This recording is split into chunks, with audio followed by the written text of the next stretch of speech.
हाय viewers, कैसे हैं आप सब लोग। उम्मीद है अच्छे से होंगे। मेरा नाम कमर है और आज की इस इम्पोर्टेंट वीडियो में मैं कुछ चीज़ें आपके साथ जो शेयर करने लगा हूँ वो बहुत ही इम्पोर्टेंट हो सकती हैं आपकी लाइफ ट्रांसफॉर्म करने में, यानी कि आपका वज़न कम करने में। जो रूटीन है मेरी वो शायद आपको हेल्प आउट कर सके, या जो मेरी ट्रांसफॉर्मेशन के वक्त जो मेरी खाना खाने की टाइमिंग्स थी या एक्सरसाइज की टाइमिंग थी या जो भी मेरी रूटीन थी अर्ली डेज़ में, शायद वो आपको हेल्प आउट कर सके। तो चलें क्विकली बात करते हैं कि मेरी पर्सनल रूटीन क्या थी जब मैंने इतना ज़्यादा वज़न जो था वो कम किया था।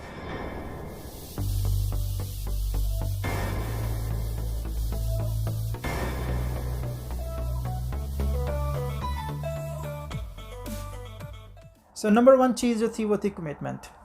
मेरे अर्ली डेज़ बहुत ही ज़्यादा मुश्किल थे किसी भी चीज़ को फॉलो करने के लिए, क्योंकि उनमें मुझे अपनी भूख को कंट्रोल करना था, अपनी हंगर लेवल जो है उसको सप्रेस करना था। उसके बाद फ़िटनेस लेवल जो था वो बहुत ही ख़राब था। बहुत सारी चीज़ें थी, मेडिकल जो इश्यूज़ थे जो मैंने ऑलरेडी प्रीवियस वीडियोज़ में बताए। तो एक कम से कम पहाड़ था मेरे सामने चीज़ों का, जिनको आप समझ लें कि उनको हाइकिंग करनी थी और मैं बिल्कुल टोटली अनफिट था उसके लिए।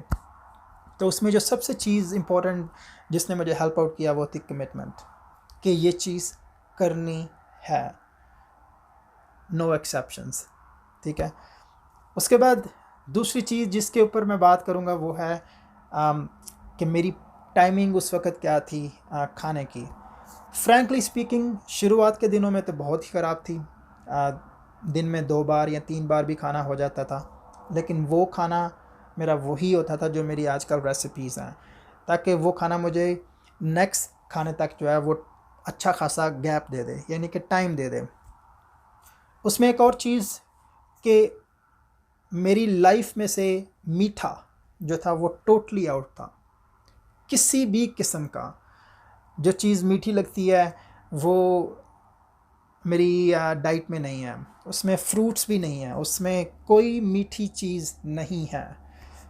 सो ये थी मेरी रूटीन। टाइमिंग उसमें जो शुरू के दिनों में थे उस वक़्त सुबह भी टाइम जो है वो खाना चल जाता था मॉर्निंग ब्रेकफास्ट में। उसके बाद नाइट में भी अगर भूख लगी हुई है तो पहले जो 7-8 दिन थे वो तकरीबन ऐसे ही थे।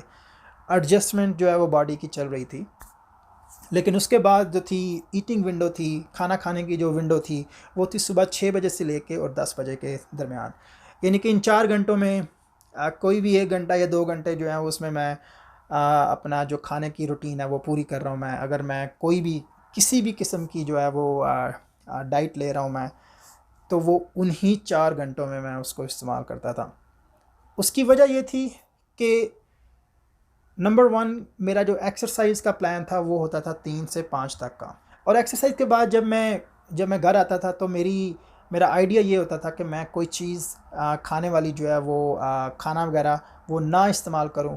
और लॉजिक पीछे ये था कि मैं उस वक़्त उसको बिना डाइजेस्ट किए हुए बेड पे ना जाऊं, मतलब कि सो ना जाऊं मैं। तो इसलिए मैं रात का खाना जो है वो अपनी अर्ली ट्रांसफॉर्मेशन में उन दिनों में मैंने स्किप किया हुआ था, इस रीज़न की बिना पे। लेकिन अगेन फ्रैंकली स्पीकिंग जो रात का खाना था वो छोड़ना बहुत ही मुश्किल था मेरे लिए। फैमिली रीज़न की वजह से वो इतना सूटेबल नहीं था मेरे लिए। लेकिन मैंने मोस्टली जो वज़न था वो उन्हीं दिनों में लूज़ किया था जब मैं सुबह 6 से लेके 10 बजे तक को जो है वो मेरी ईटिंग विंडो थी, क्योंकि पूरा दिन जो है वो मेरा खाना जो भी था वो डाइजेस्ट हो जाता था। और बीच में ऑब्वियसली जो है वर्क का जो बीच में वो एक्सरसाइज भी हो जाती थी। तो ये सारी की सारी जो रूटीन थी वो खाने की ये चल रही थी।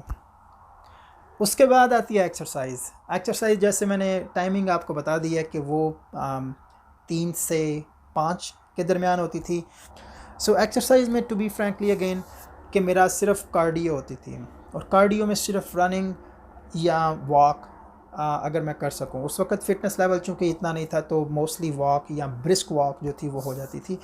लेकिन मैं उसमें एक चीज़ हमेशा ज़रूर उसका ख्याल रखता था, वो था मेरा हार्ट रेट, कि अगर मैं कार्डियो कर रहा हूँ तो मेरा हार्ट रेट कितना है, क्या मैं मैक्सिमम हार्ट रेट पे कर रहा हूँ कि नहीं कर रहा मैं, कि मैं सिर्फ कंफर्ट जोन में हूँ।